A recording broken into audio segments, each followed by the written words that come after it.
So what I'll do is I'll take the first question and I'll try to reply. The first question comes from Mr. Mihir Kulkarni. Congratulations, the first ever question answered live to Mihir. Mihir's question is here.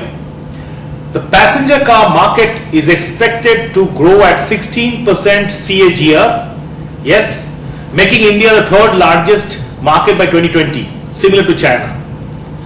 How does Mercedes Benz India plan to tap this and launch products catering to the above growth percentage? This question was from Facebook. So here is Mihir. Well, Mihir, I think thank you for your first question. I think there's a lot of optimism what I see in your question, and you are partially true that Mercedes, the passenger car market in India is last year it was the seventh largest in the world, and as per the latest statistics which I could collect, it's the sixth largest this year. And of course, the growth rate is very, very impressive, as we see 15 to 16% the compounded annual growth rate. I'm not too sure whether we'll catch up with China by 2020. It's a little difficult because we are exactly today where China was 10 years back.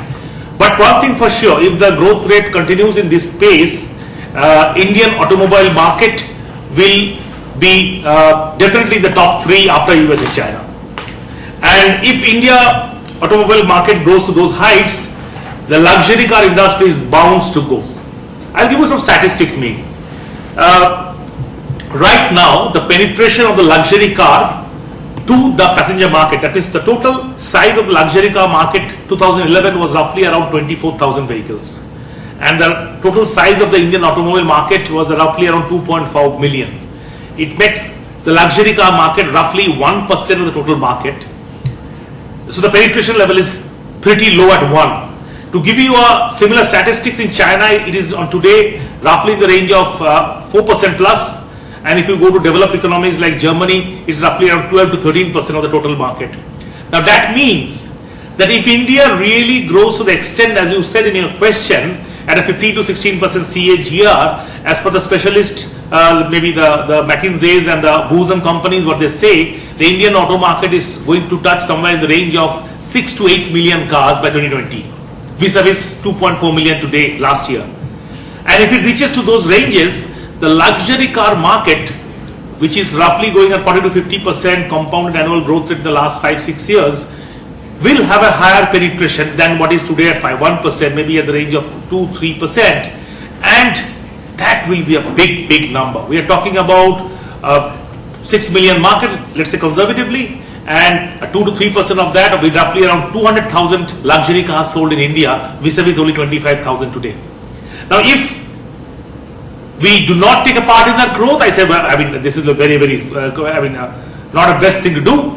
Mercedes-Benz, of course, will be having a considerable share of that luxury car segment, which will be roughly 200,000. And as you know, that car manufacturing or car business is not a short-term game. It's a lot about long-term strategies. It's talked about products, brands, your distribution center net up. It takes you 4, 5, 7 years to have your real fruits.